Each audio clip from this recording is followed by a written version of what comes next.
Welcome to week 6 class. Hopefully the first exam went all right. I'll send you some feedback over the next week or so you can figure out how to do better for future exams. But we're just going to press on ahead. Week 6, we're going to cover the development of the United States as a new country, right? Okay, America's independent, or at least British America, and by British America I mean the 13 colonies. Uh, they're independent. They're trying to develop themselves as a country, but of course, what does that mean?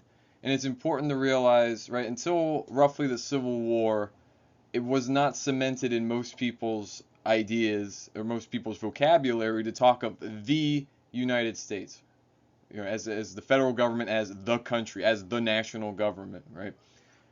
Even up to the Civil War, some people still saw their own state as their home country. So for someone like Thomas Jefferson, who we're going to learn a lot more about, and George Washington, Virginia was their home country. For John Adams, who we'll also learn about, Massachusetts was their home country. For a variety of other people, right, the states that they were a part of were their home countries, and the United States was more of a federal, covenanted, or contractual kind of forum, right? The idea that all the states, even though those are the home countries, they're all participating in a sort of joint union. We're going to talk about how that develops in some ways, right? It felt a lot more like today's European Union than it does in terms of how we think of how the United States government functions. But we're going to explore how that develops as a phenomenon and how increasingly Americans start to see themselves as Americans first, and then their individual states as being less and less important. So first, I want to recap American Revolution. So this painting here is a obviously it's from the internet, but it's a Photoshop. It's the original painting of the American delegates meeting in Paris to draw up the treaty that would end the war for independence and have Great Britain recognize the U.S. as an independent national power. And as you can see here, that's Benjamin Franklin, right? He was a key element in these debates. Benjamin Franklin's going to drop out of the history. He's going to die relatively soon, but he was key for helping the United States develop itself as a sovereign national power. So, when the United States is trying to figure out what is it going to be, what kind of government are they going to have, what are our laws as a national body, um, many turned to the Continental Congress as a kind of image of what that would look like. Now, the Continental Congress was not a government, it was sort of a forum for all the different states or would-be independent states to meet together. But should the Congress be more than that? Should we just go back to the Continental Congress, consider it the national government for all the states, or should that body be far more powerful, right? And additionally, right, we were talking about the importance of George Washington. I just covered it briefly. The textbook covers it somewhat, right? It's a little bit too complicated to go into, but we mentioned how Washington was the perfect general for at least the American patriot cause during the Revolutionary War. He was tactically sound. He believed that the key for an American victory was to survive, right? You didn't have to win a glorious battle, right? Some people wanted that. That was the sort of normative view for a lot of European military commanders. And you didn't have to win battles that engaged normal professional soldiers, meaning you wear the uniforms, they march out in these squares and shoot at each other until one side gives up and runs away. Washington was a lot smarter than that, and he was trying to leverage military victories and military survival in the high stress world of geopolitics, meaning world politics. So he's trying to get other countries involved. He's trying to negotiate America as a political entity into the world of other nations and trying to get them to help. He was very clever, and part of the reason the United States was successful in becoming an independent country was being able to navigate those waters relatively successfully. Right? They got France involved, they got the Netherlands and Spain involved. They got most of Europe to turn against Great Britain, not because Europe was this great believer in the cause of American independence, but this was a way of punching Great Britain in the kidney, so to speak, kind of bring them down low, right? Britain seemed too powerful.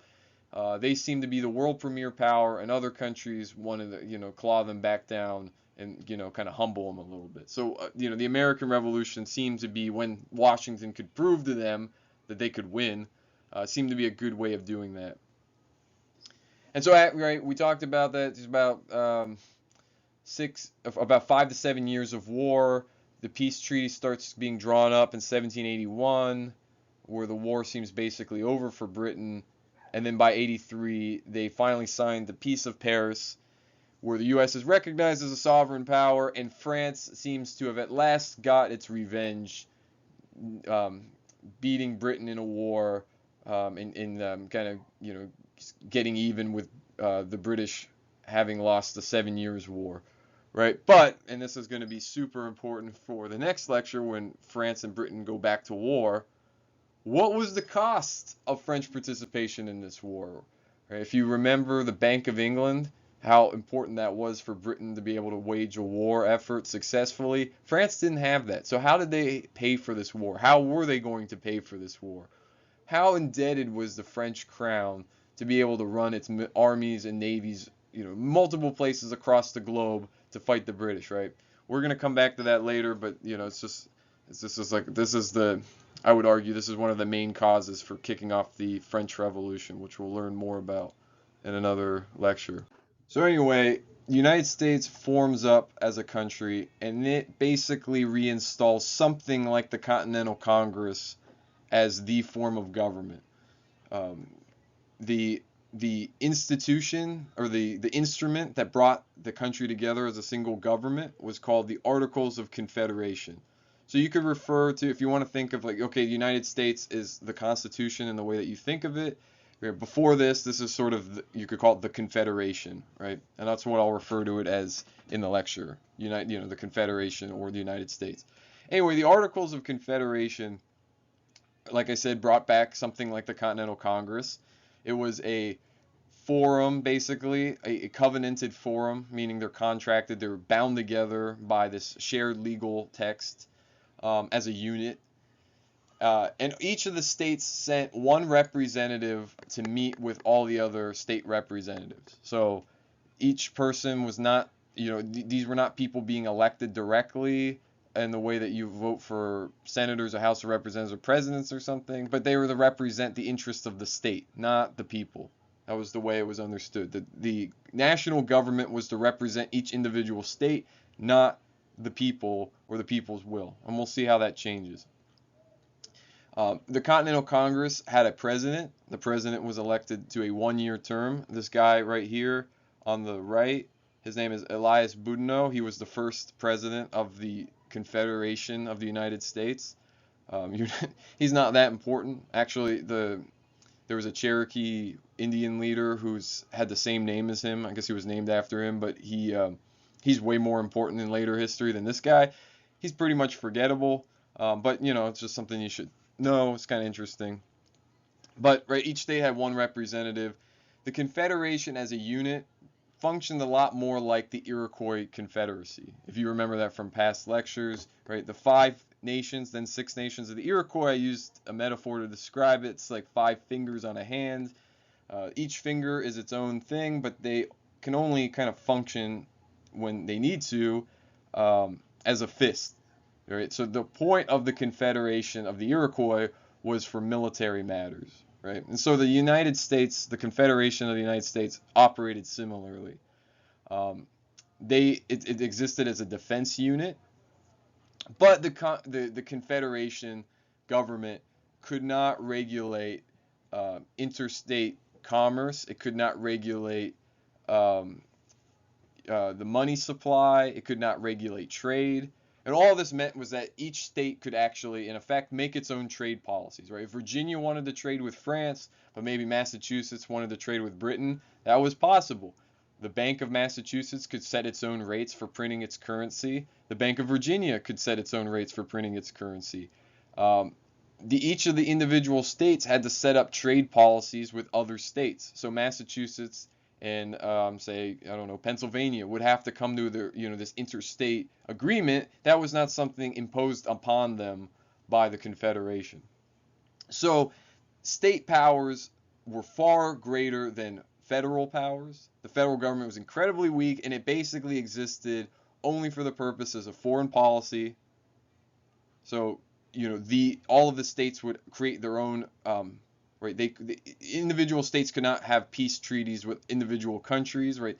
The collection of the states operated as a unit to sign peace treaties, and they collectively would sign articles of war, right? So if they're going to go to war with a country, that's what that was what the Confederation was supposed to do. Basically, it was an externally focused government. It was only worried about what other countries were doing, not what the individual states were doing for themselves. But right as people started to wonder, and we'll see how this ramps up, was the Confederation too weak? Is the inability to tax, for example, make this government basically useless? Right? How is it supposed to protect itself? Why would anyone defend the Confederation in a time of war if the interests of the states divided, right? And as we'll see, the interests of the North and the interests of the South, partially it's due to slavery, partially it's due to changing labor relations because of the North's industrialization, which we'll talk about much later. But what if they weren't the same interests, right? And if they're going to war with a country, maybe the North really liked Britain and the South doesn't like Britain, and that's what we're going to find out in the next lecture. But right, how are they supposed to bind together if their economic interests diverge, right? So how is the Confederation going to impose this united foreign policy, right? What's to stop the states from immediately splitting?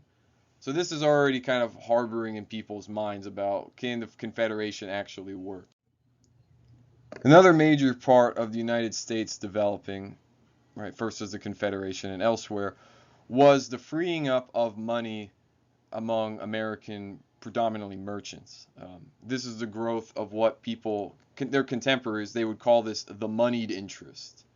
So obviously interest means that's what they're on about, that's what they're thinking about, and by money they mean just people who own lots of wealth. We call it, or kind of liquid wealth.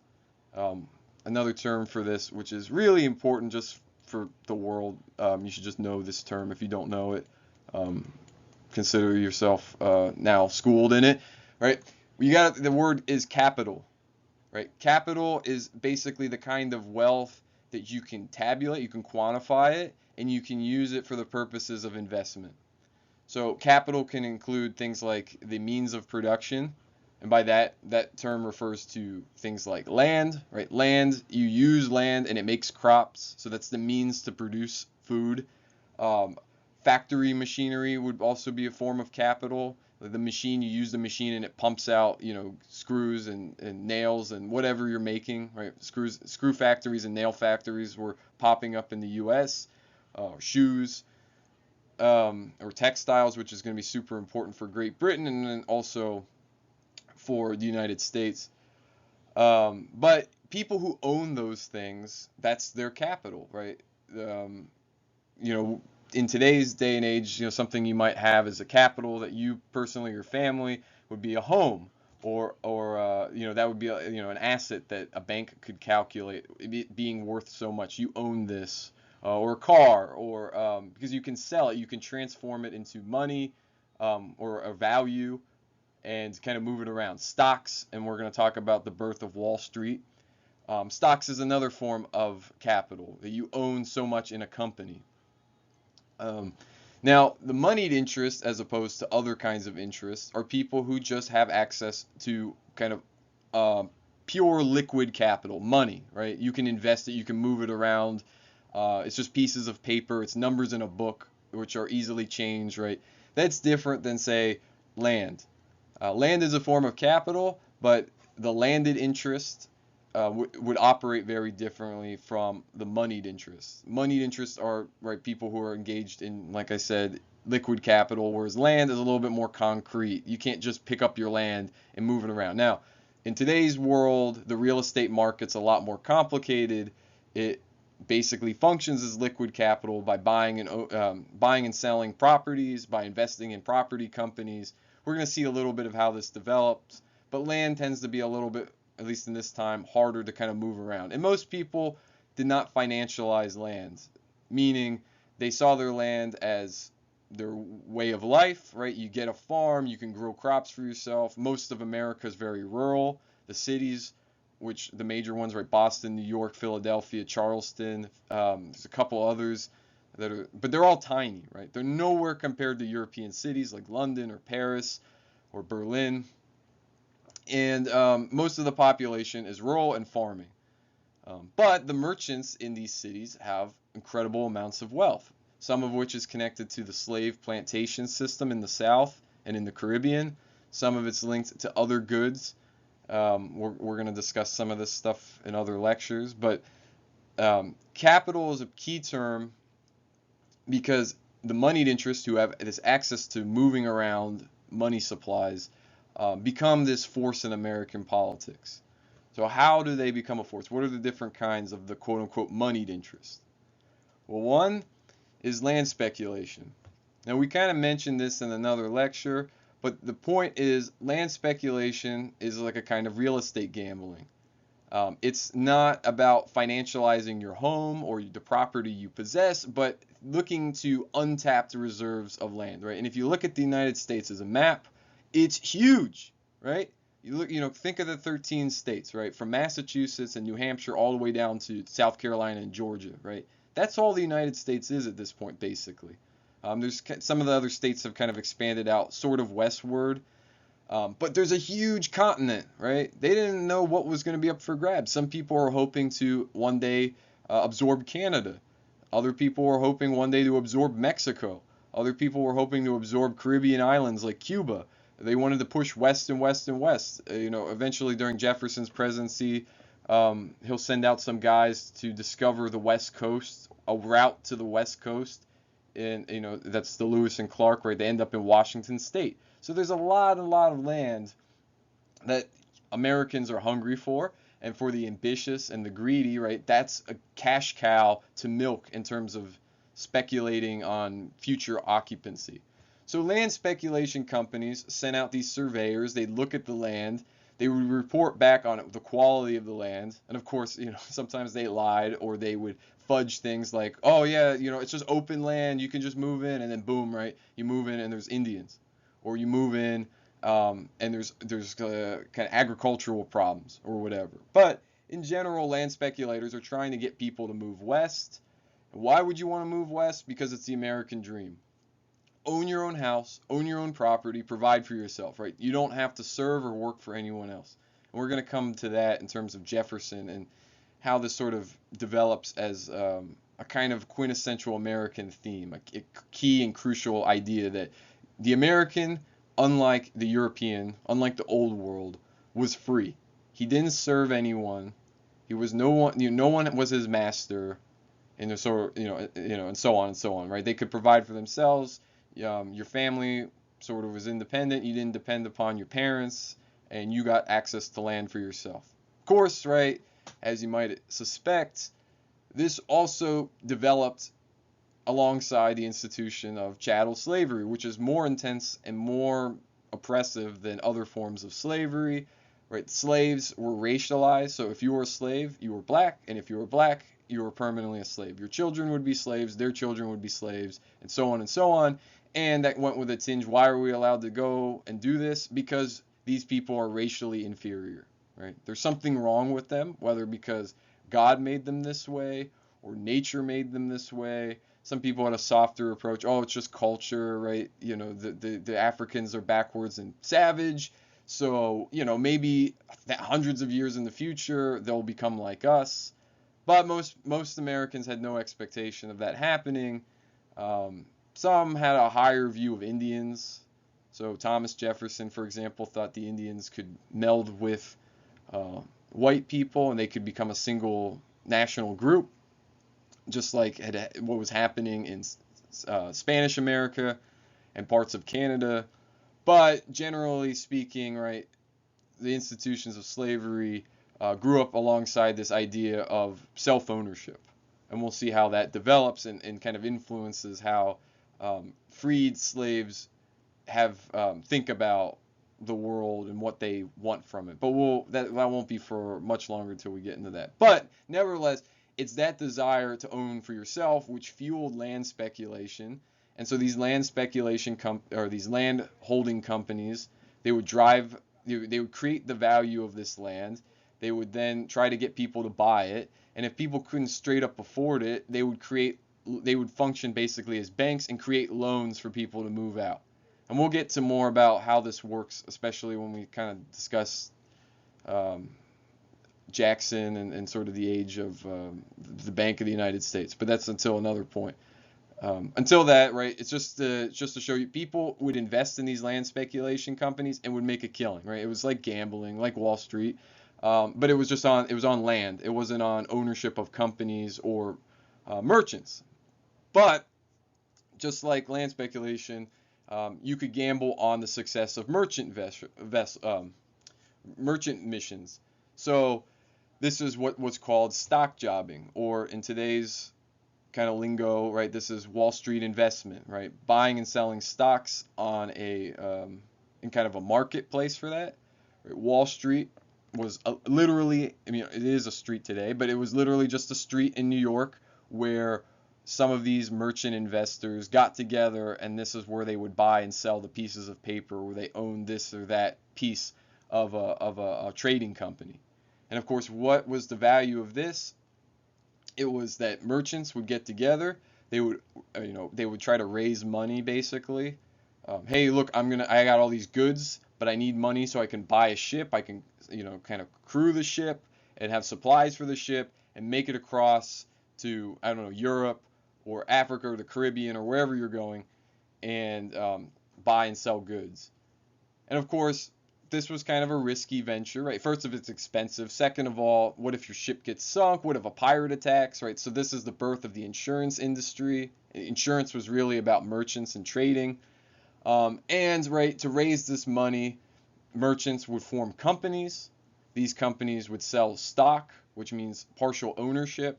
And so people would buy these stock options. And so when the merchants did well, the stock owners did well.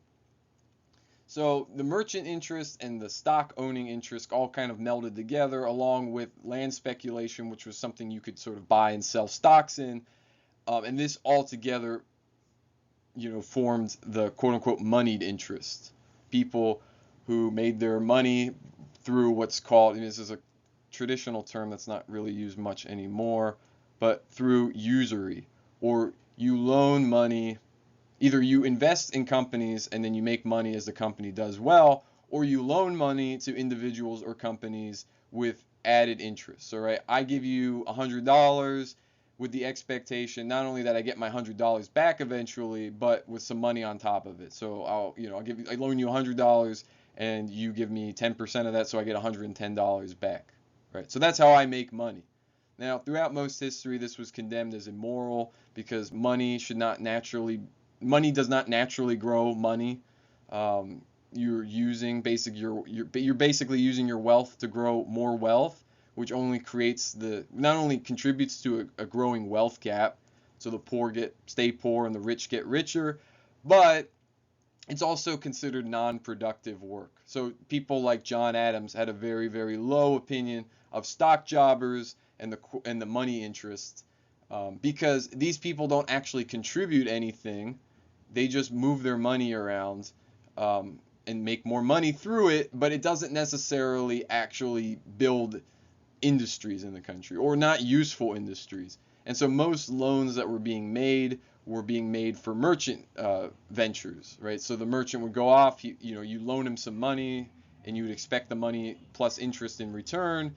And this was short-term loans. They'd go out for maybe 30 days. It would take a month to go to Europe and come back with something, or go to the Caribbean and come back, and then they would be able to get a return on their money, right? But this wasn't actually contributing to making anything. This was all riding off the back of people making stuff. So it created a kind of, for someone like John Adams, and there are people who make this argument today, and I think it's still valid, this is a kind of parasitical form of wealth acquisition, right? You're a parasite. You're not actually making anything. You're just feeding off of the wealth of others.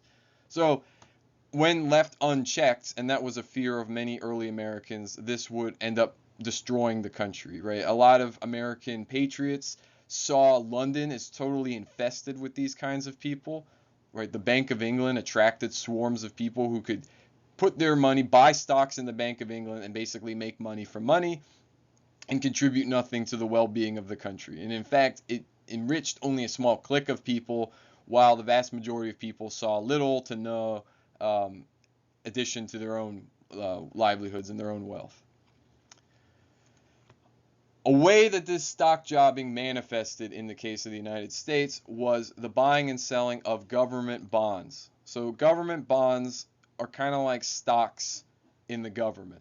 So the government, when governments need money, and this is the way it still operates today, you can still buy bonds from the United States government.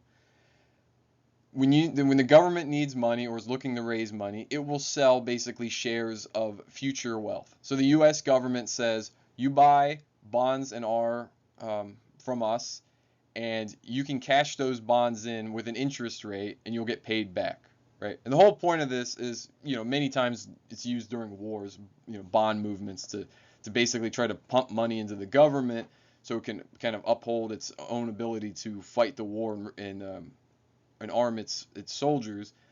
Is that you lure people in with the idea of getting more money than what you have presently. Plus, sometimes it's kind of wagered as a patriotic thing.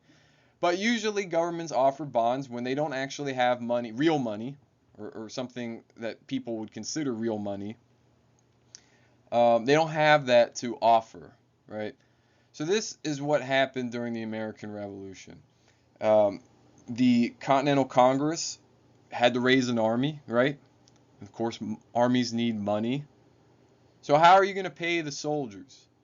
The actual money, which in this case meant hard money, and we're going to get into this a lot more with Jackson and some of the other stuff coming up with Hamilton versus Jefferson.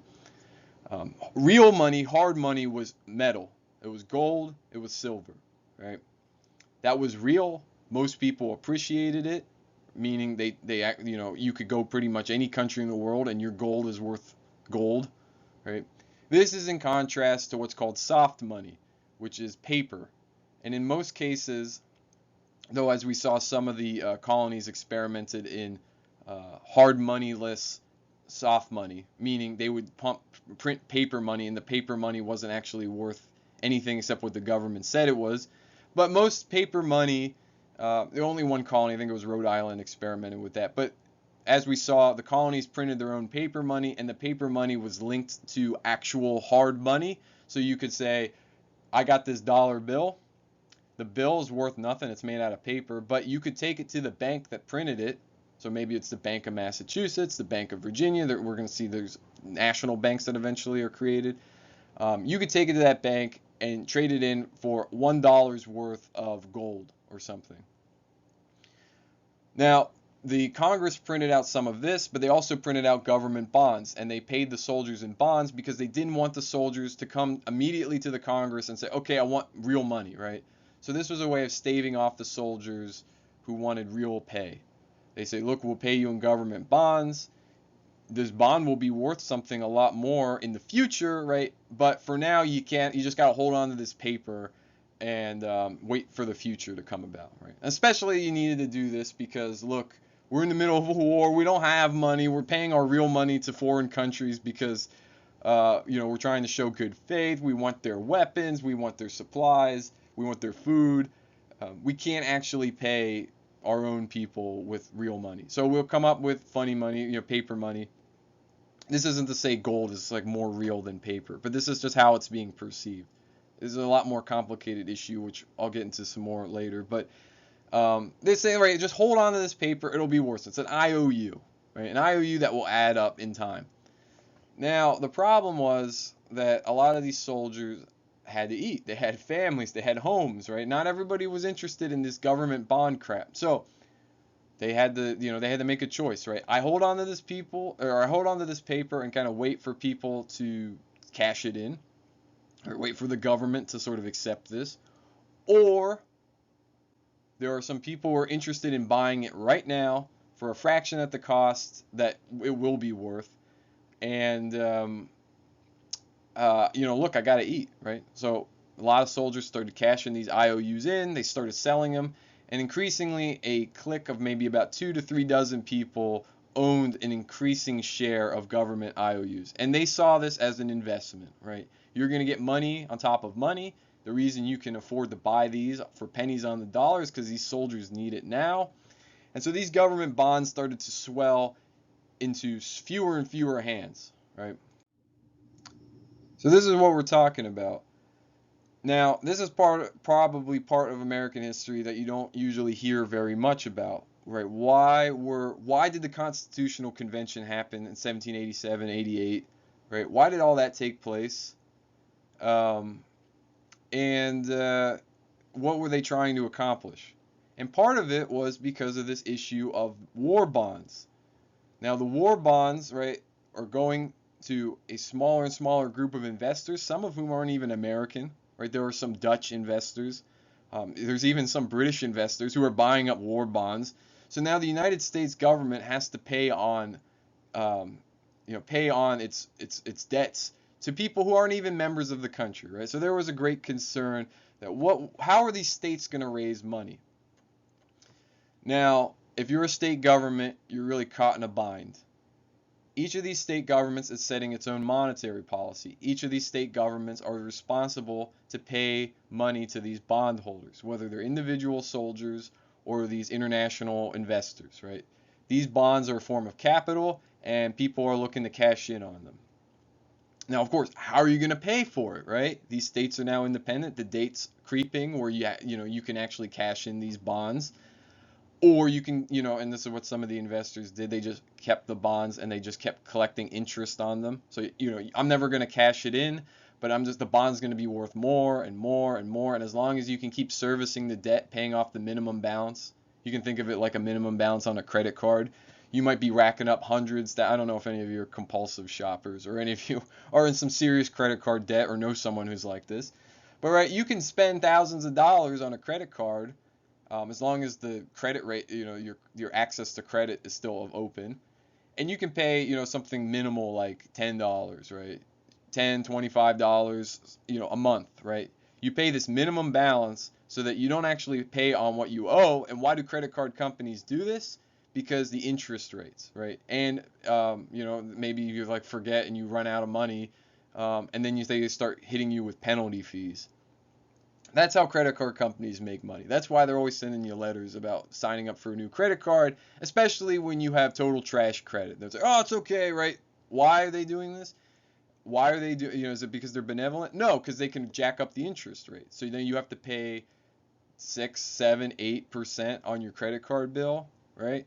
So all the money that you don't pay off, then they say, okay, well, that's fine. You can pay it off next month, but we're going to add 8% of that on top of it. And this is how people get stuck, right? So in a way, these state governments were in similar positions. And Massachusetts was particularly bad because Massachusetts was, unlike Virginia, went severely into debt. So what are these governments going to do? Well, they got to pay these debt collectors back, whether soldiers or these big financiers. So how are they going to raise money? Taxes, right? This is a big thing in American history, as we already talked about with why did the American Revolution happen? Taxes. So you tax your people. You say, all right, we're going to raise the taxes. Well, okay, well, what's the problem there? Well, do people like paying taxes? Generally not, right? Especially if you're just struggling to get by and the government says, all right, give me a bigger chunk of your paycheck, right? Most of these people aren't getting paychecks. They're not wage. We're going to get into all the wage issues later, but right, you got to give us more money, and you have to give us real money. So that meant gold or silver. And it got so pathetic. Some people were pulling fillings out of their teeth. That was the only way to pay the tax man. So you had to pull out one of your teeth, get the gold out of it, whatever it might be. However you're going to do it. Of course, some people just said no.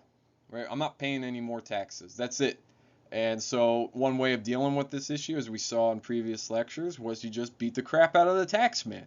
Who's going to be the tax man if they roll up into some rural village and say, okay, guys, you got to pay up?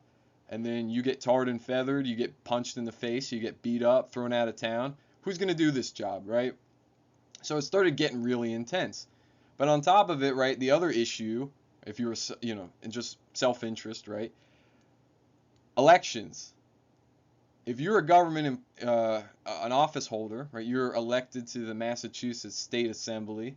You're there to pass laws. So you say, okay, well, we got to pay our debts, so we got to raise taxes. Is that going to be popular? No. So next election season, and that might be in 1 year, it might be in 2 years. Next election season, you're out. You're done, right? People are going to turn against you. Nobody wants to pay these taxes, and they're going to make it known that they don't want to pay by throwing you out of your job. So these state governments were caught between what they thought, right, the rabble, the which was basically just democracy in action. They were caught between the masses of people who refused to pay their taxes, who did not like these policies, and these investors who were pressuring and squeezing them. Many of whom were American citizens, many of them were wealthy elites who were part of this moneyed interest, and some of whom were international investors. So these state governments were caught between a rock and a hard place. They had to keep raising taxes, but then the people were going to elect other people who were not going to raise taxes, who then were going to get crushed by these investors who were increasingly afraid of losing out on all the money that they had basically dumped into this scheme. Now, there were a number of people in particularly rural Massachusetts who had no connection to this international trade or this international money business. And they said, well, why don't we just start firing up the paper money machines, right? Why don't we just start printing the money? And then, yes, it will drive the value of the bonds down, but the government can pay off its debts like that, right? What if we just pay them in Massachusetts dollars, right? Not gold, not silver, just print money, soft money. But it would get rid of the debts. And even though it would leave these investors a little high and dry, right, they're not making nearly as much money as they thought, and inflation would go through the roof, it would solve the problem of maintaining good credit and also not crush the average man. But the state government refused to do that. Elite merchants who were very powerful in Massachusetts government remained, truly against such an idea. And they had big hooks in government, so things started to reach a standstill. The tax collectors keep coming, no one's paying their taxes, and to the point where a guy named Daniel Shays, who, while the rebellion's named after him, he's not, the only one, begin to sort of say, look, didn't we just fight a revolution against a faraway government crushing us with unjust taxes, right? We're not being represented. The people in Boston have a much powerful voice than we do, right? And we're not going to take it anymore, right? We're going to throw out any tax collector who comes our way. We're going to throw out any office holder that tries to impose itself. And instead, Shays' Rebellion, they formed up as a militia. Many of these guys were American Revolution soldiers who'd been fighting for independence from Great Britain, who'd been pushing for the patriot cause. They saw themselves as being the victims of a new kind of tyranny, right? Massachusetts was taking the place of Great Britain. Boston was taking the place of London, and faraway elites were crushing them. For the Boston elites, though, right, this was the fear of too much democracy. These people, they don't know what they're doing, right? They need to learn their place. So this got pretty violent. Massachusetts state government used the last reserves of their loyal militias who've been serving in the revolution. They brought together an army, and they crushed Daniel Shays and his rebellion, right? And again, Shays was not about overthrowing the government.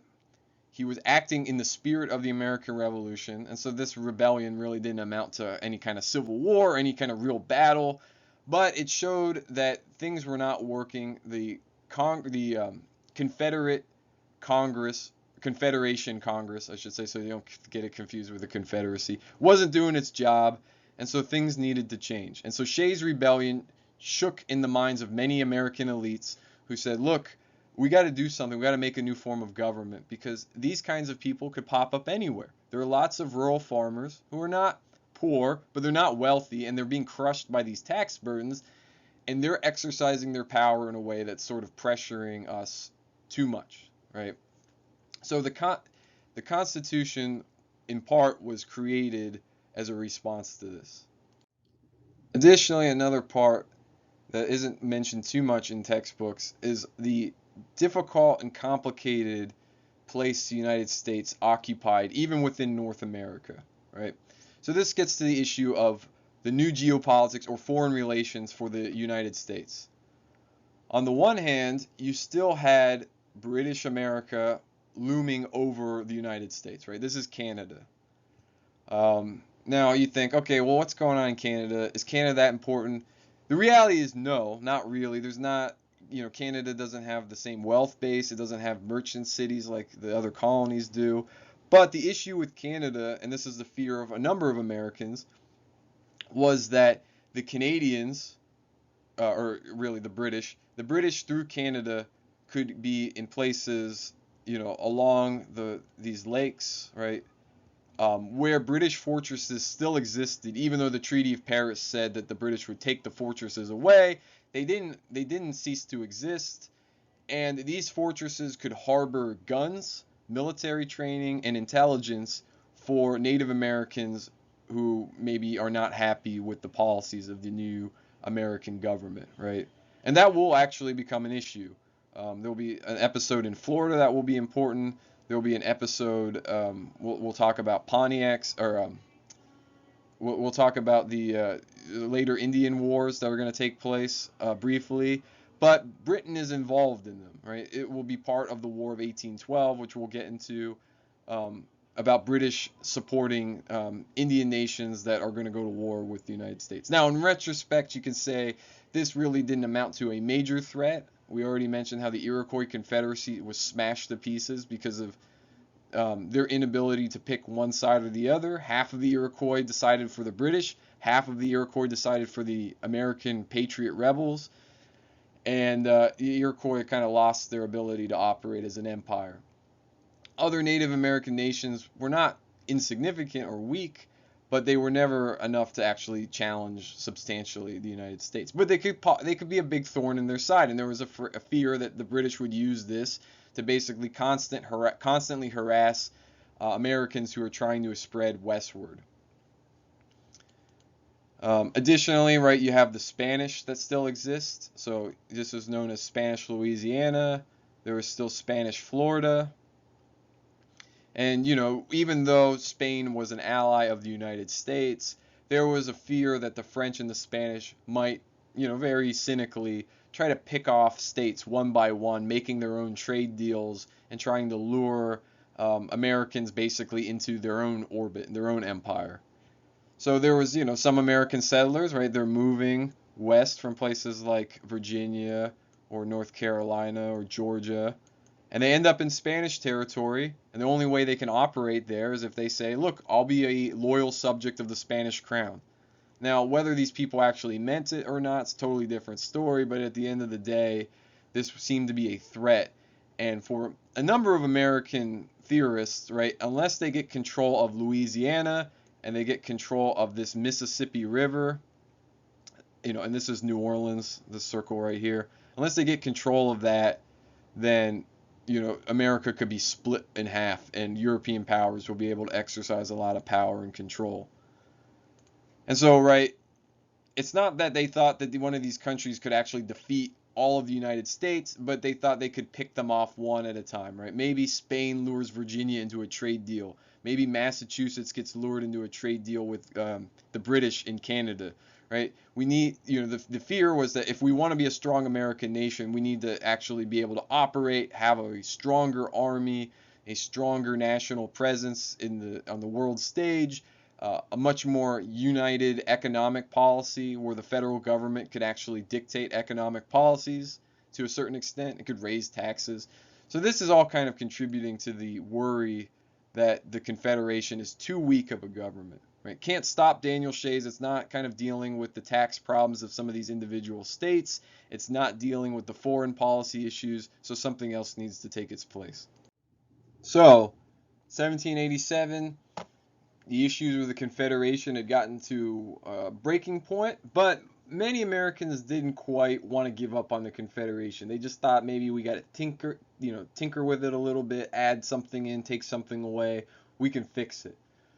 So most of the delegates from the states, or at least the states themselves, when they sent delegates to this new convention to sort of figure out what to do, they didn't think they were getting a new constitution.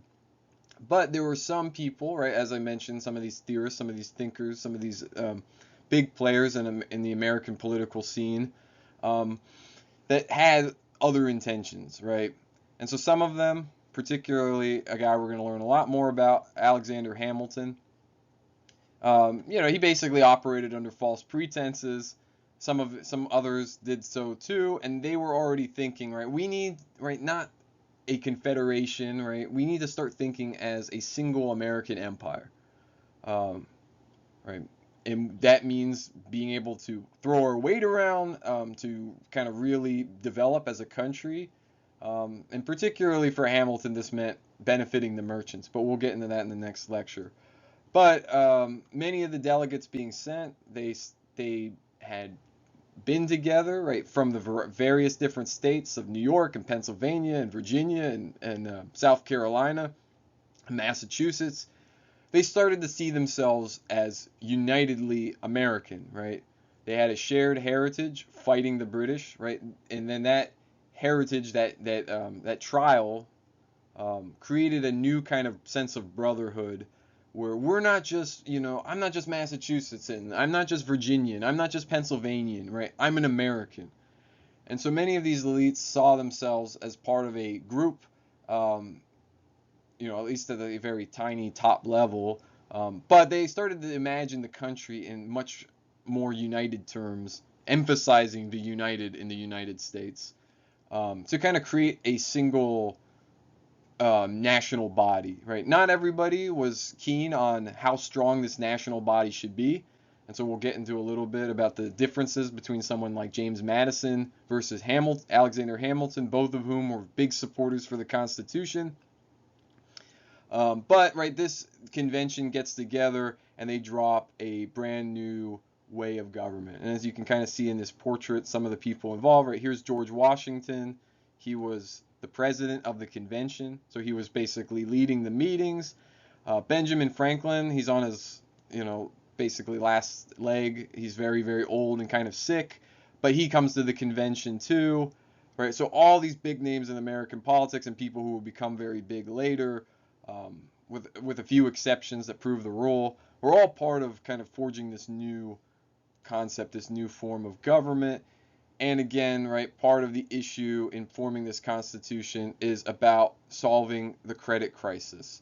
For someone like Hamilton, the national debt, which he takes over as from Britain, and the idea of a Bank of England, this is the most important if we're going to create a powerful nation, if we're going to create an empire. And Hamilton, I mean that in the very general sense of, a powerful world government. It doesn't mean you have colonies, doesn't mean you're conquering stuff. But also Hamilton really did believe America needed to swallow up many other many other nations, basically evolve or die. And Hamilton thought, the United States needed to get into the conquest business ASAP. And a lot of people were opposed to that for various reasons. Hamilton kind of falls by the wayside in American politics. But the spirit of that kind of continues on through a variety of different political parties. But we'll come to that later. Now, if we're looking at the Constitution, right, I just want to go over some basic dimensions. It's very important that you're familiar with this. Every American citizen should have some basic idea of how the Constitution works, at least in principle. Now, of course, reading the Constitution and then looking at how the government works today, it's like night and day.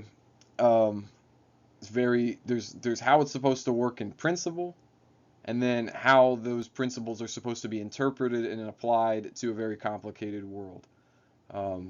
There's a school of some legal theorists in America called originalists that, we have to understand how the Constitution was written back then, and that's the only way to interpret it. But of course, right, as critics of that approach will point out, right, we live in a very, very different world than they did. Nevertheless, right, the Constitution is still the binding law of the land. It's no matter how people sort of trample on it, or just ignore it, or uphold it in their own kind of way. But right, this is still the formal text that keeps the United States together as a country. And it involves a series of principles and concepts that maybe we don't quite take for granted or understand But it's important for understanding what this text was and how it still exerts control over the forms of the United States government, and how people can, at least rhetorically, at least how they talk about it, act as agents of government. So first, you got to deal with the concept of separation of powers. The idea here, and a lot of this is taken from Great Britain, which many Americans and many Europeans in general thought is one of the greatest constitutions, right? In constitution in the sense of a form, even though Great Britain never had a written constitution, there was a basic sense of how things were supposed to work and why they worked that way. So in the American Constitution, explicitly, the powers of government needed to be separated. There were three branches of government. There's the legislature, which means the people who, or the person who writes the laws. There's the executive, which means the person who carries out the laws. And there's the judicial, which is the people or person who's supposed to interpret the law. In Great Britain, these separation of powers were much more jumbled. I mean, there were many British theorists who saw, right, okay, well, this group does this and this group does that. But it was not as explicit as many Americans wanted it to be. So I'll just go through this real quickly, though this is a lot more complicated than I'm making it out to be.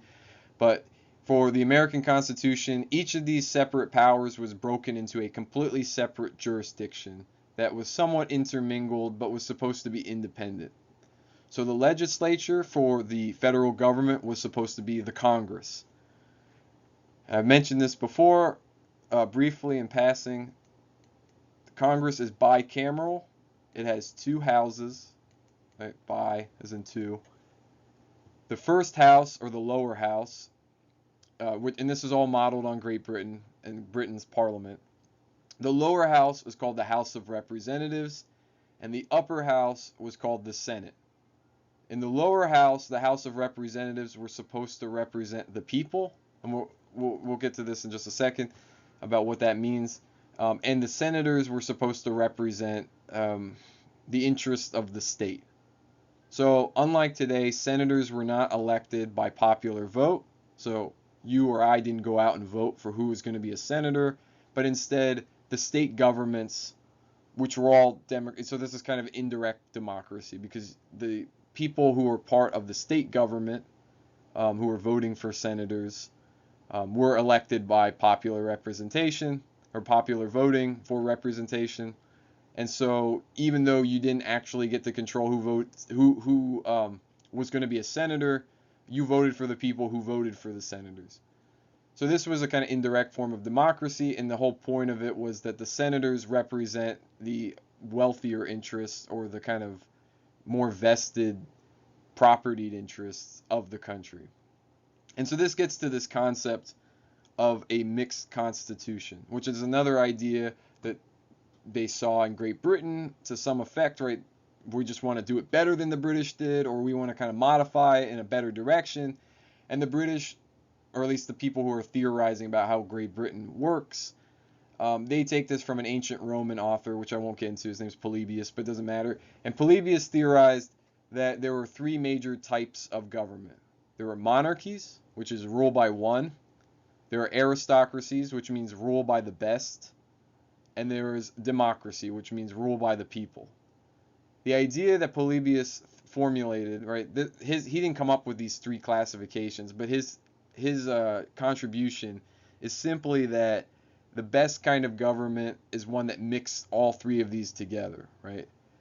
There was a fear, right? A pure monarchy, right? Rule by one could degenerate into a tyranny, or so a rule, or what was called despotism, where the one ruler, rather than thinking as his service is for the greater good of all, right? He starts to think of the government as his private position, and he starts treating everyone who's under him as like a slave.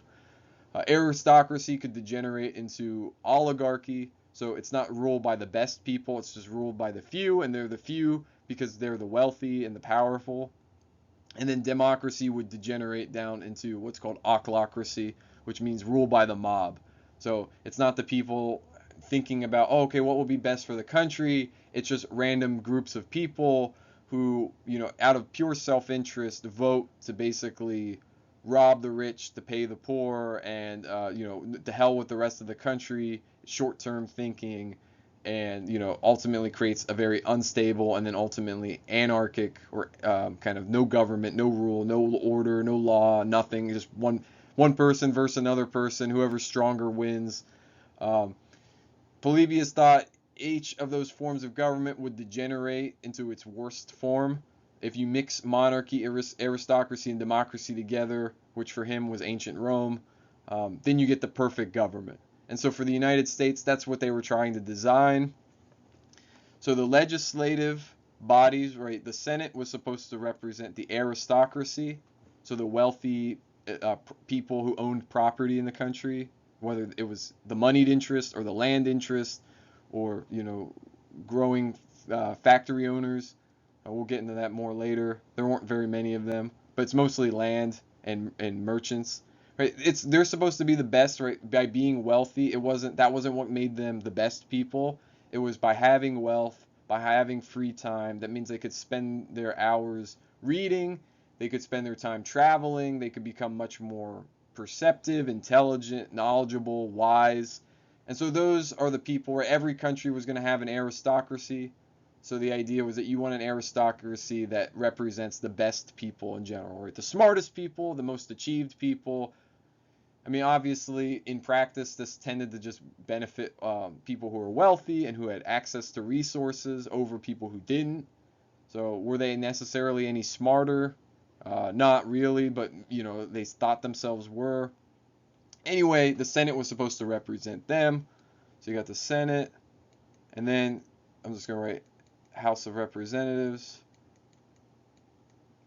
Right, the Senate was supposed to represent the aristocratic element, and the House of Representatives was supposed to represent the democratic element. So these were people who were directly elected by the people. They come out every 2 years, and then the House of Representatives was supposed to be like the House of Commons in Great Britain, and it was supposed to represent the interests of the people. Now, okay, then, another part of this is, right, well, who wins in an election in the House of Representatives? Later on, it will clearly begin to represent not maybe the interests of the people, but the wealthy people who can afford to run a intense and an intense form of campaigning that requires a lot of money up front to be able to actually win an election. But that, we won't get into that right now. Just suffice to say, that's the theory behind it. The House of Representatives is supposed to represent the people. The Senate's supposed to represent the elite people. And then the executive will come to that, supposed to represent this monarchical interest, the idea of rule by the one. Someone who kind of stands over as the first of the nation, like the first citizen. And that's definitely how the presidency was conceived of by some people. Didn't mean it was super powerful.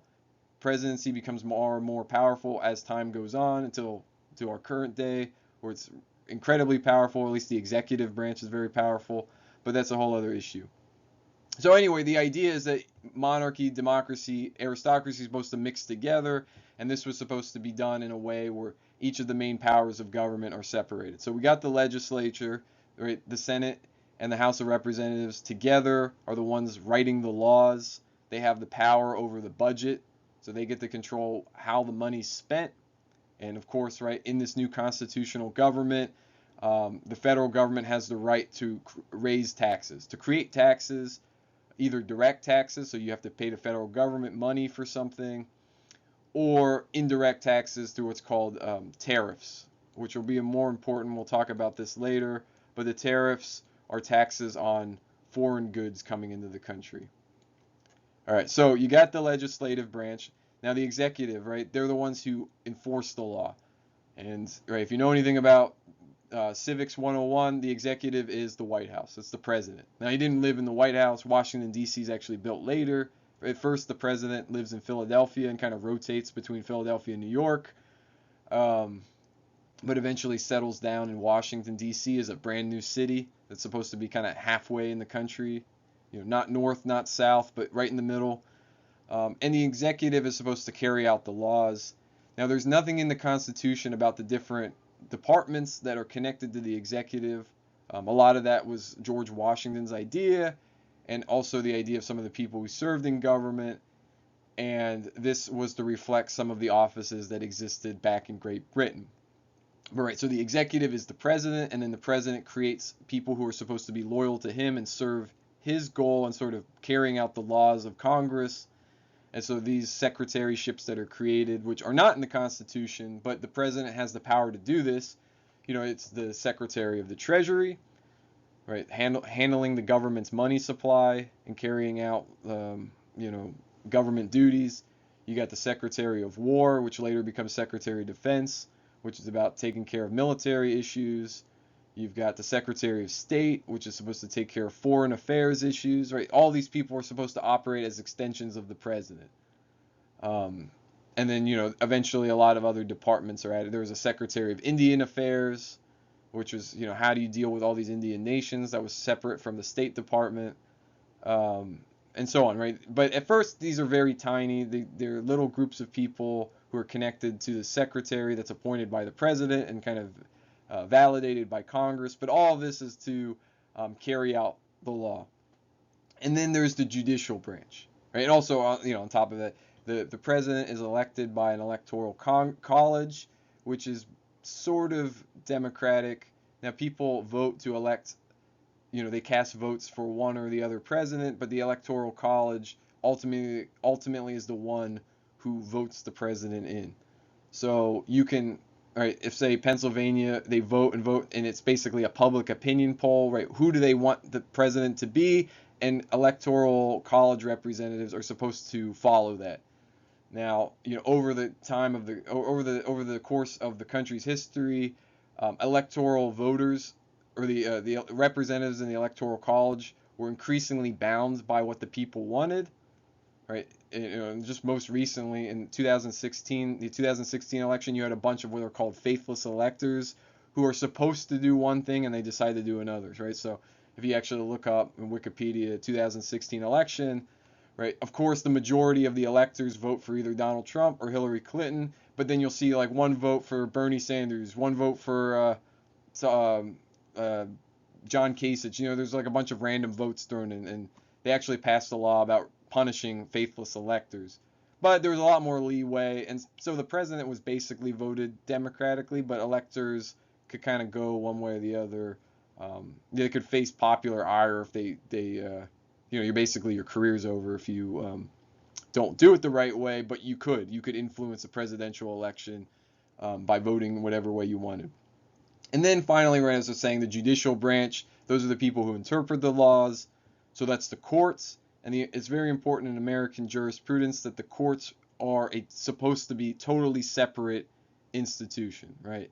In some places, and this is actually a movement in early America, some people want judges to be elected. In some counties and some states, there are judicial elections, so you run to be judge.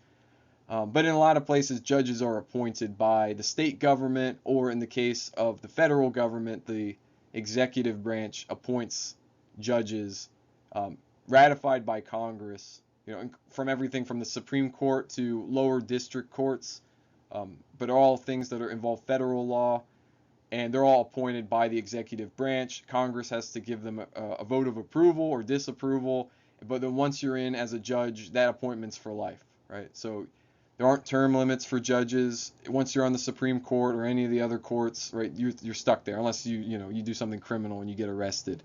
But the president cannot remove you from the Supreme Court. Congress cannot remove you, right? It's a totally separate branch. And it's supposed to, the whole point is to try to keep corruption at a minimal level. All right, so we went through some of the different branches. And then finally, one important thing about how the House of Representatives and the Senate are supposed to work, one of the issues that confronted the new government, the new country, as people were debating over this Constitution, was how are you supposed to differentiate the different states, right? So on the one hand, if you have a House of Representatives, right, and the House of Representatives is apportioned based on how many people live in the state, this seems to benefit states that have a lot more people in them, right?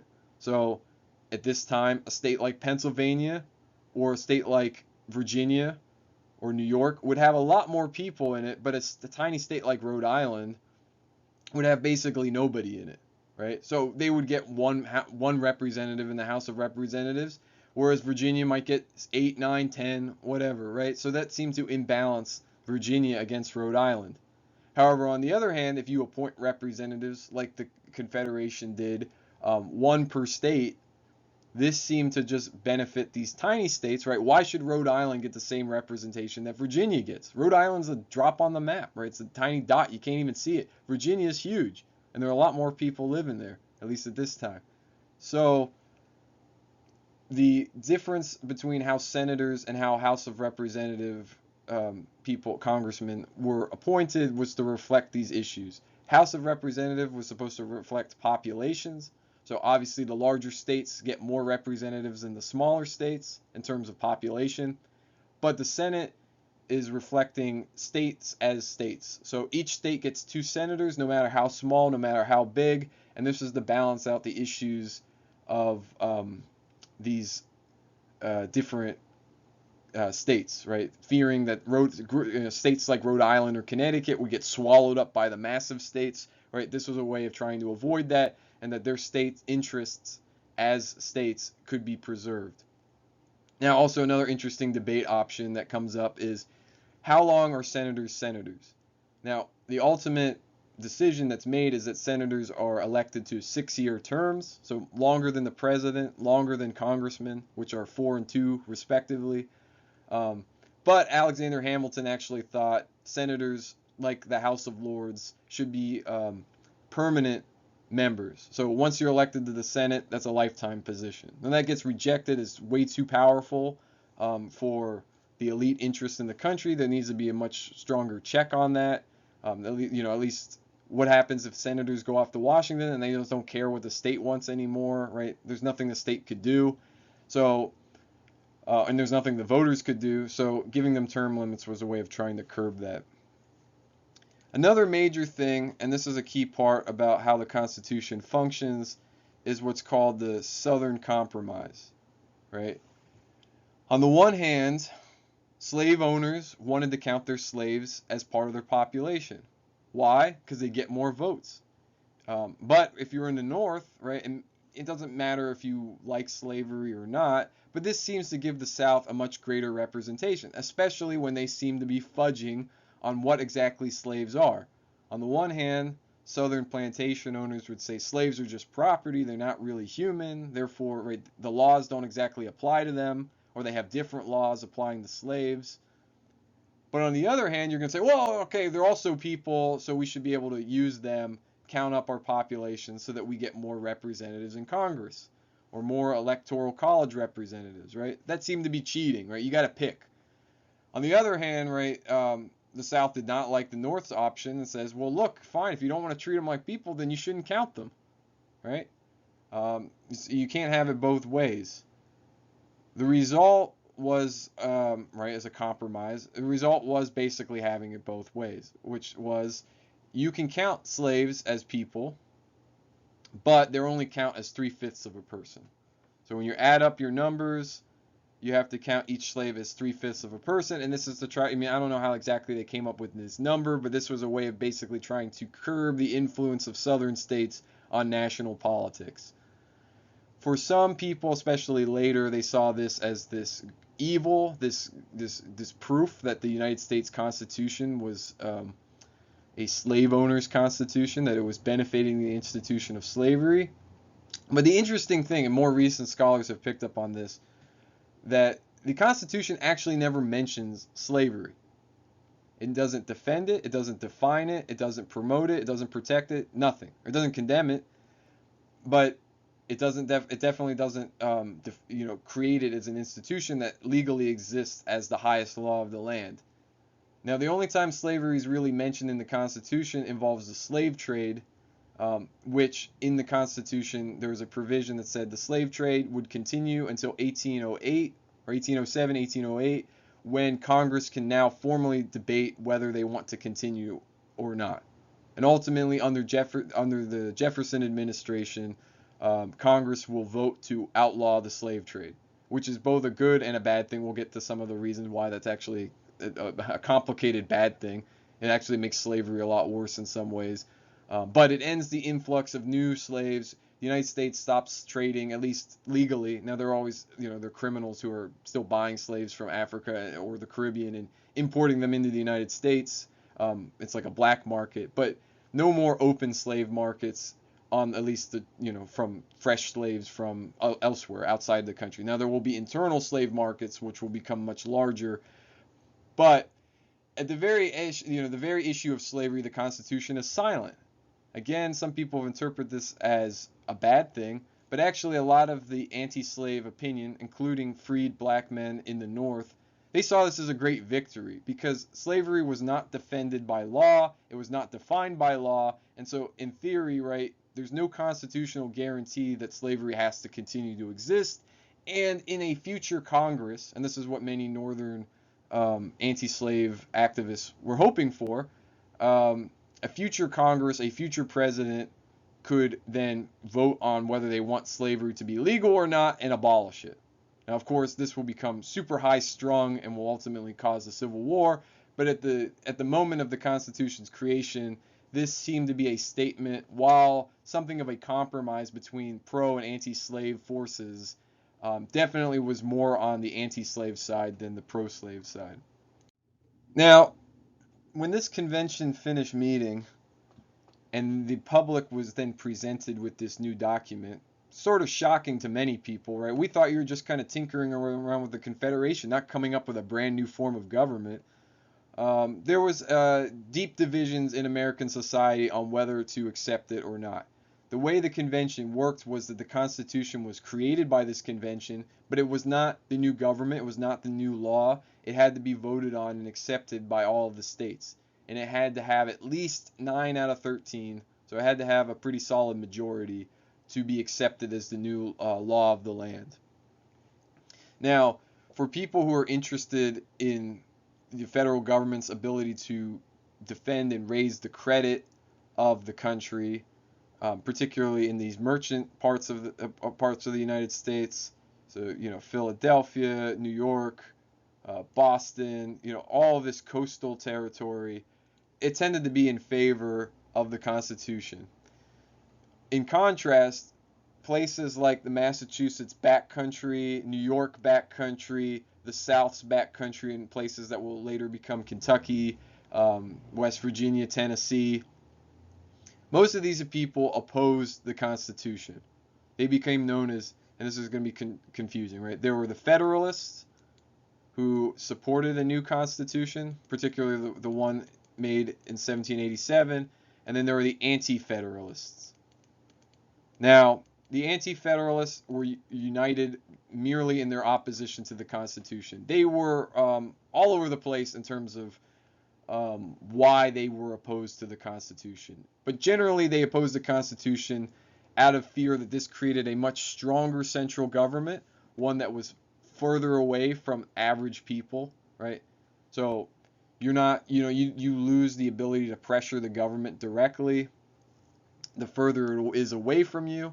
So how are people, if the federal government has these powers to raise and control taxes, how could people in the backcountry of Massachusetts, how could people in the backcountry of Virginia, how could they actually influence politics when they're so far away, right? For defenders of the Constitution, and we'll get to some of the reasons how, kind of sketched out in defending the Constitution against some of these criticisms. And normally in my classes, we read pro and anti-constitutional arguments, but we're not going to get into that this semester. It's a little bit too hard to do over the internet, but suffice it to say, the way that pro-constitution people tried to navigate this was saying, well, look, you don't have to we don't really want you forming crowds. We really don't want you rioting. We really don't want you kind of protesting. We want you to exercise your democratic power by just voting, right? You vote for your elected representatives. These elected representatives are supposed to represent your interests, and then, hopefully your representative is smart enough to work with other representatives to get the best deal for you. And of course, if your representative is an idiot and he's corrupt, you can just vote him out after 2 years and replace him with somebody else. At this point, there weren't national political parties. We're going to get into that next lecture. But it was, anybody could run saying, look, we need to defend these interests, blah, blah, blah. And of course, if they do a good job, then you keep voting for them. And if they do a bad job, you throw them out, you put someone else in, right? But anti-federalists were afraid of a tyrannical, too powerful central government. And they were worried about this for sometimes contradictory reasons. For some people in the North, they were afraid of a federal government that would be too powerful, that could impose slavery on places where slavery had been abolished. For people in the South who were anti-federalists, they might be afraid that the Constitution gave a federal government too much power to abolish slavery in places that it existed. So you'll have Virginian and Carolinian anti-federalists who say, right, we need to defend slavery, the Constitution threatens slavery. And you'll have northern anti-federalists that say, no, the Constitution will make slavery more powerful. It could be forced upon Massachusetts, right? And so that's where that ambiguity in the Constitution. It doesn't define or defend slavery, but it could kind of go either way. Now, again, most people interpreted this in the time as ultimately a anti-slavery an anti-slavery part of the Constitution. Southerners will try to get amendments passed to write slavery into the Constitution. Much later during the Civil War, when the Confederacy, the South's government, comes into existence, it will openly define and defend slavery as a constitutional right, which is a sign that most Southerners were uncomfortable with the ambiguity. But nevertheless, it could go either way, and so anti-federalists on both sides were worried about this. So here is just a quick list, right, of the concepts I'm talking about. The Federalists tended to make their case. Now, there were three guys, John Jay, Alexander Hamilton, and James Madison. They all wrote under what are called pseudonyms, which are you come up with a fake name so that people don't know who the real author is. And so they wrote these tracts for newspapers to argue for the Constitution, right? We need stronger central government if the United States is going to be prosperous. We need a stronger central government to handle economic issues. We're going to need a stronger central government to handle foreign affairs and military issues. And that the Constitution is actually a pretty fair compromise, right? It's not this overwhelming, national central power, right? It still recognizes the states. The Constitution is a compact between the states. It's not erasing state governments. It recognizes the states as independent powers that are operating within the Constitution, and generally speaking, it's a fair shake, right? Everyone wins. The states win. A stronger central government, which can help protect everyone, as an American nation, they win. The poor win, the rich win, everyone wins, right? This is the best balance of all things, right? And that's why things like separation of powers and things like mixed government were key to designing the Constitution, because balance, moderation, and kind of the perfect middle are the key elements to sort of justify why the Constitution is good. But like I said, there are people against the Constitution, these anti-federalists, who are afraid that the Constitution gave a central government too much power, took away too much power from the states, and ultimately made local government harder and harder to work.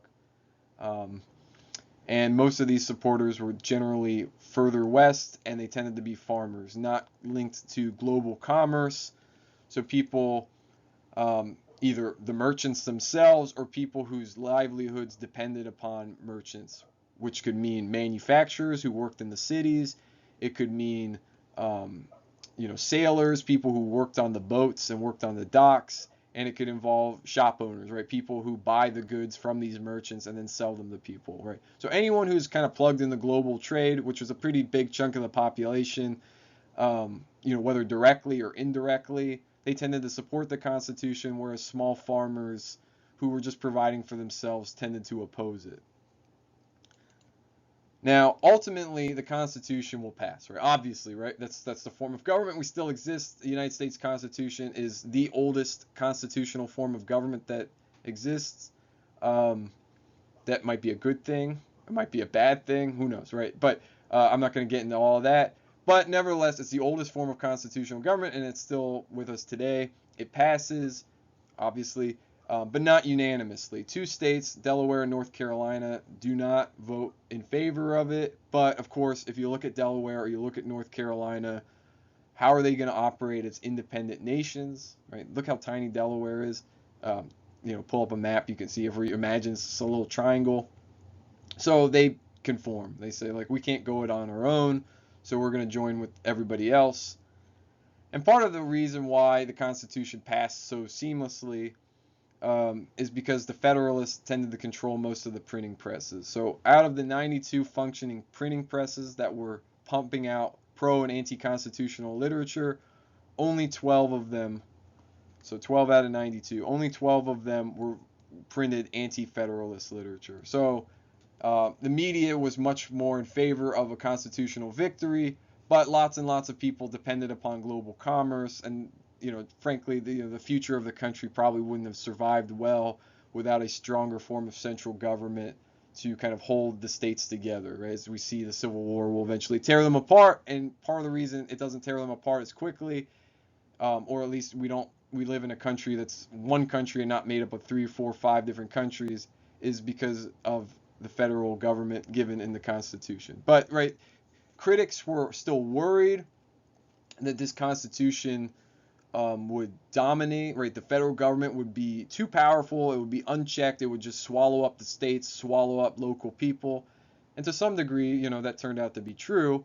But the way the Constitution ultimately won and attracted some of these more moderate anti-federalists was by guaranteeing, right, we're going to add 10 amendments to the Constitution, 10 additions we'll staple onto it, that will indefinitely restrain the federal government's power.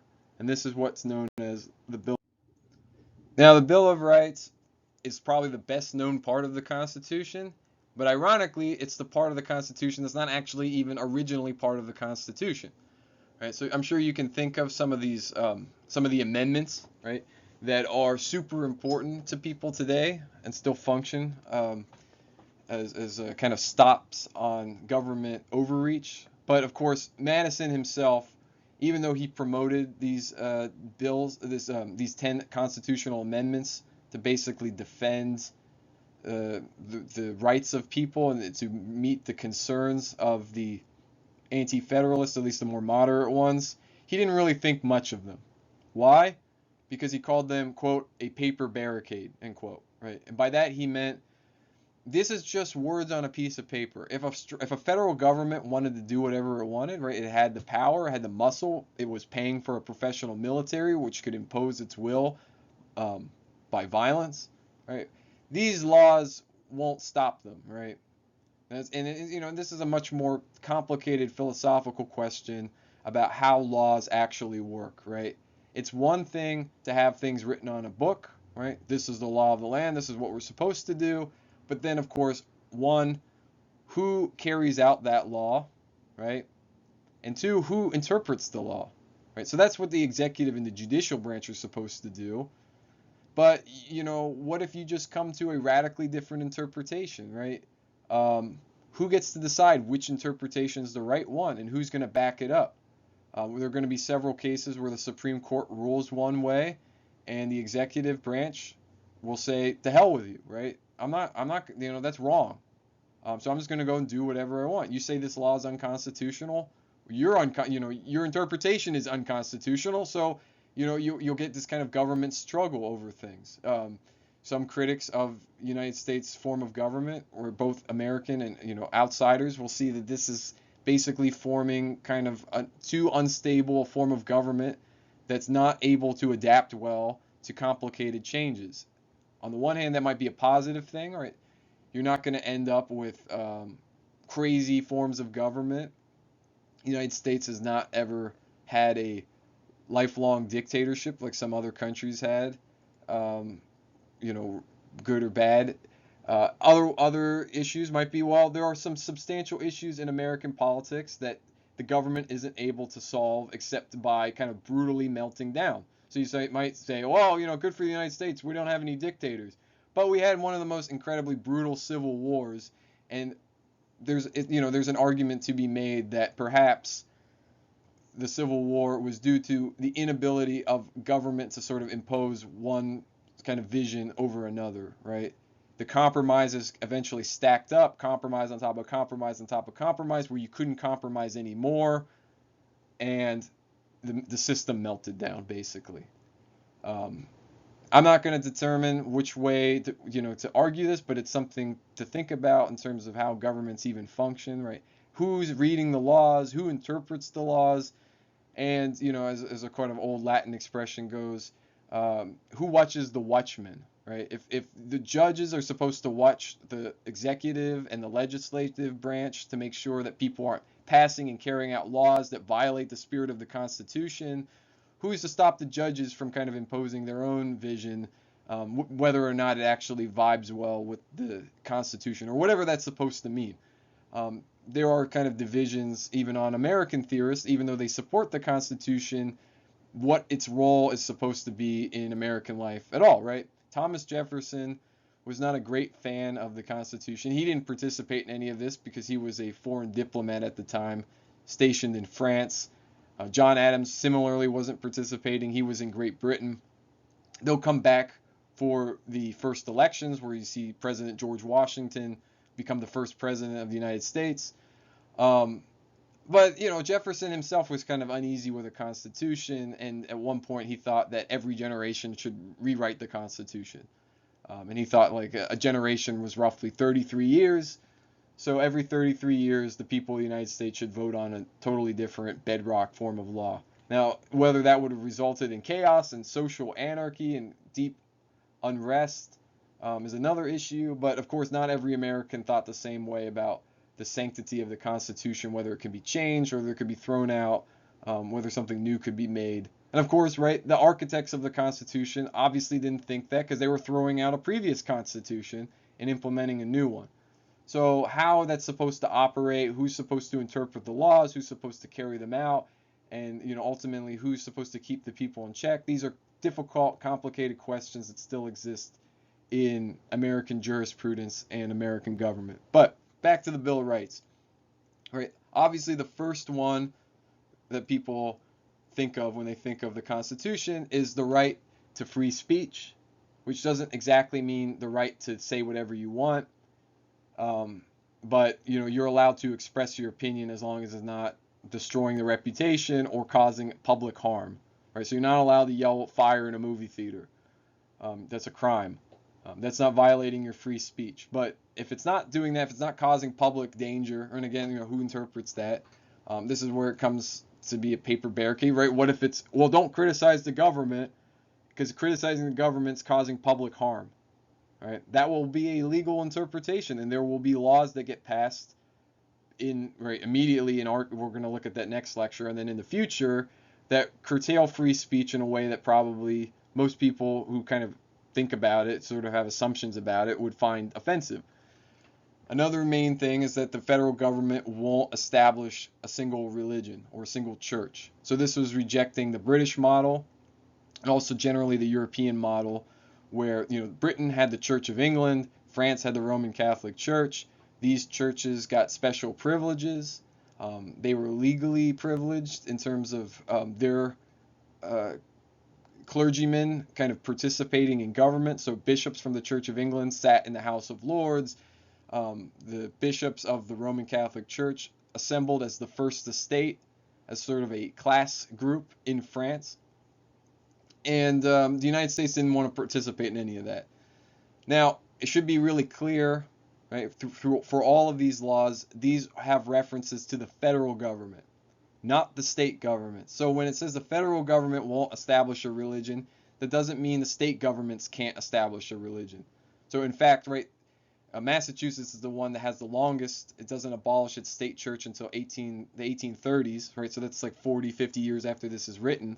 And the Constitution is passed, but the Constitution is just worried about a federal government, and this isn't about secularism, right? It's not about keeping religion out of the government. It's about formally recognizing and privileging one church over other churches. So there were some groups that were very small, Like there's the famous letter of the Danbury, Connecticut Baptists writing to Thomas Jefferson, worried about the influence of a church over the entire country. And so the idea was that these small groups would be protected. So if you're a Baptist, you don't have to be worried about being outnumbered, right? The federal government's never going to turn against you because of your religion. Another major element to the Constitution that you're probably familiar with is the Second Amendment, the right to own guns, and the right for local militia defense. There were some historians that tried to reinterpret the Second Amendment. They said, oh, no, it never meant individual gun ownership. But that's not true. They did understand it, right, that individual Americans living on their own farms could buy and own firearms to hunt and to protect themselves. Now, of course, it's an open question with the advent of things like assault rifles, whether that counts or not. People debate about that. But the Second Amendment defends the right for the government cannot take away your guns. All right. Fourth Amendment is a really important one. All right, I'm not going over all 10 of them, just real briefly. Some of the highlights. Fourth Amendment against the government unduly searching and seizing your stuff or you. Right. So if you're to be arrested by someone, they have to have cause. Right. They can't just say, hey, you look suspicious. I'm going to go through your stuff. Right. Because a cop decides he wants to do that. Now, of course, maybe some of the justifications are bad or have been bad, but you're not allowed to just say, well, I wanted to search this guy and I wanted to take his stuff. And this all goes back to the experiences of many of these American leaders during the colonial era, where the British government, through Parliament and through royal governors, used the British military to take people's property because they were expressing the wrong opinions, right? Or not obeying the need of the empire in a time of crisis, right? So the government's not allowed to just take your stuff and not allowed to just look through your stuff and like pick you up off the street for nothing. Sixth Amendment, right? Really important. You have a right to a speedy trial. So that basically says, I can't just arrest you for a crime and then never prosecute you for it, right? If you were a ruler, the upswing of that is legally you're not actually guilty of anything, but I can basically keep you off the streets indefinitely because I'm never going to try you in court, right? I just put you in jail and the court date never comes, right? No, you can actually sue the government if they lock you up for too long.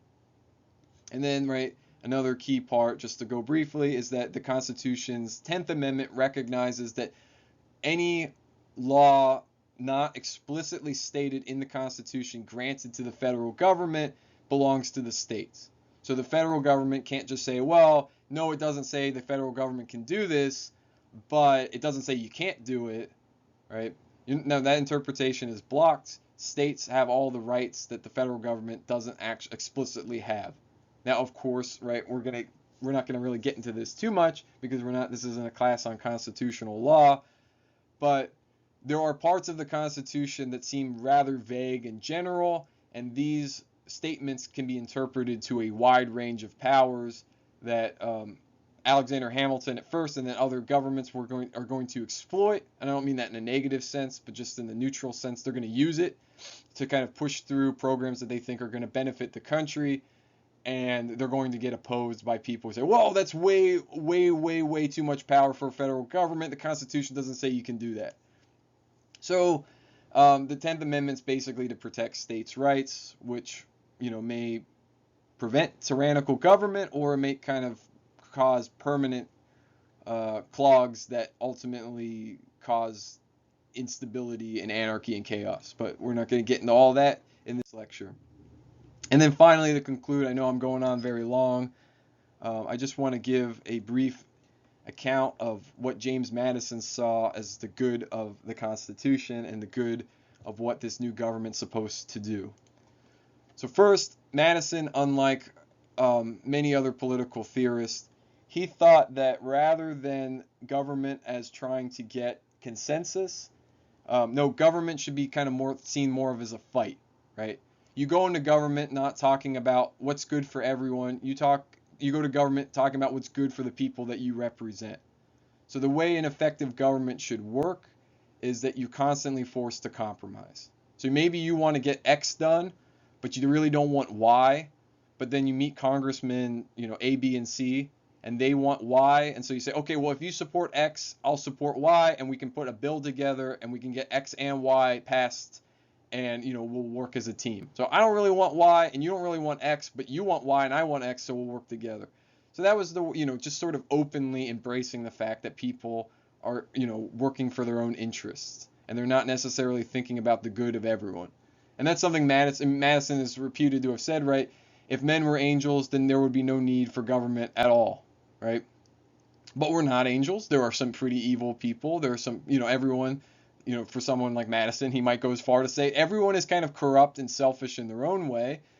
And while it would be great for people not to be corrupt, and maybe there are some people who are actually good and think about other people, you can't build a government on the expectation that everybody works that way. So we should just openly embrace the fact that people are working for their own self-interest and kind of navigate it that way. Another part of Madison, which I won't get into too much because this is a little bit more complex, is that Madison thought having a large republic, right, was better than a small one. Now, some of the anti-federalists said, no, you need a small republic because people need to be basically homogenous. They need to be the same. They need to have the same values. They need to come from the same background. They have to be from the same people. And that's the only way a government can work. And the larger it gets, the more people you add in, the more unlike each other they are, right? And it's not just racial unlike or religious or whatever beliefs, right? It also is determined by geography. So, people who live in, right, and we already saw some of this, right? People who are small farmers are going to be thinking about the world rather differently than people who live on the coast and they make their living by fishing or by trading, right? So they're going to have different interests. That's going to create different values. And then how could these two people, the people who are interested in fishing and the people who are interested in farming, how could they kind of coexist, right? They can't. So they should be two different countries. No, but Madison said, right, if everyone's voting for their interests, you don't need a homogenous group. And in fact, the larger the republic, he talks about the phrase he uses, enlarging the sphere. So the larger the group, the more interest groups you get, and the more that there are interest groups, the more compromises you're going to force to make. And so one group can never dominate the other groups, right? So you're never going to get one majority that says, the fear of democracy was, look, if you have two wolves and a sheep voting, right, for what's for dinner, how are they going to vote, right? The two wolves are going to vote for the sheep. The sheep's going to be like, well, I don't want to eat myself, right? So I would like to pass, maybe we should eat something else. Like, too bad, right? You lose and the wolves eat you. Boom, you're done. So minorities are not protected. And primarily the minority that people were worried about was not what you might think. The minority they're worried about are the wealthy. Right? The people who own the most, who are rich, who own land, who own stocks, who own whatever, right? Merchants and etc. Why couldn't the government just vote to repossess their wealth, right? If 70% of the population's in poverty and 1% of the population's super rich, why can't the 70% just vote and say, why don't we just take all the money from the rich? And then, they win because they're the majority. Now, there are reasons maybe this is good. There's reasons why this is bad. The level of social instability about protecting property rights, because then, right, if you get property, who's going to protect you?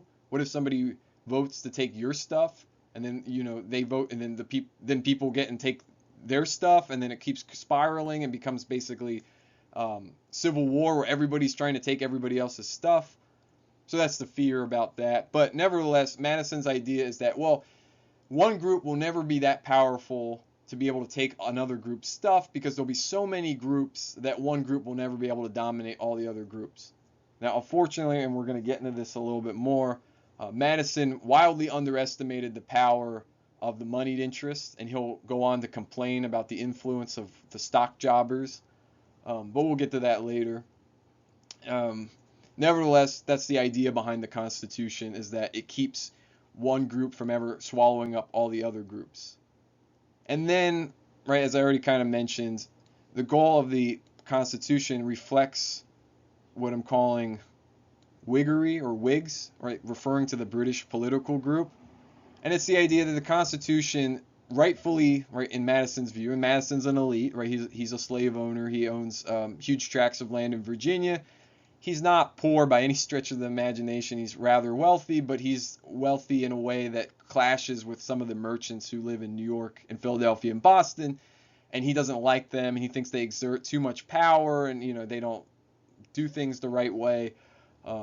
Whatever. We're gonna get into more of those issues later. But for someone like Madison, he viewed himself as a cultivated gentleman.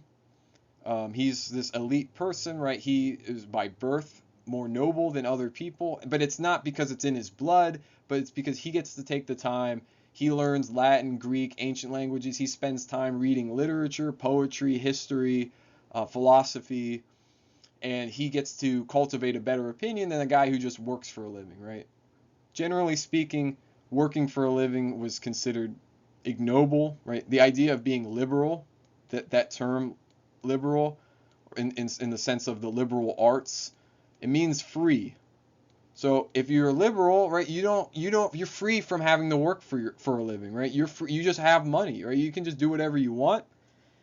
And so Madison saw himself, right, the natural aristocracy, the truly good people will rise to the top of American society. They'll be able to run things. They'll be able to run an effective government that benefits everyone.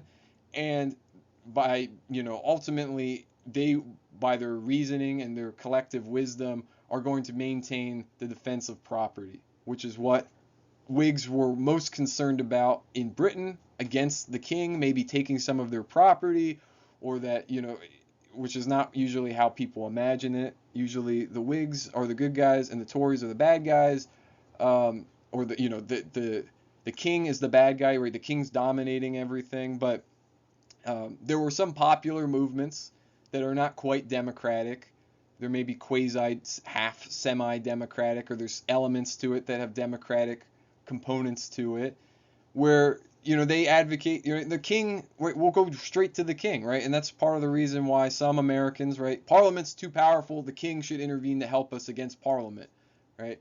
A monarch, a lifelong royal figure, is supposed to help us against an elected representative body. And the whole idea was that our rights are being infringed upon by this other group. So the idea for someone like James Madison is that the Constitution creates a stable social order that allows people who own property to protect it, and then also opens the opportunity for the talented, the clever, the wise, and the intelligent. They can kind of move up the social ladder and kind of get their own property and then protect it, right? It's not going to be seized by one group, then it's going to be seized by another group, and so on and so forth. And so that's what the Constitution is ultimately to protect. So anyway, that wraps up, right? We went through the 1780s, some of the instabilities of the Confederation, and the foundation of a new American government, the United States, under the Constitution. And in 1788, right, they hold their first elections, the first Congress, and then ultimately the first president, who will go on, right, it will be George Washington. And in the next lecture, we're going to talk about Washington's administration, many of the main issues that rose during Washington's administration, and the creation of the first American political parties, national political parties.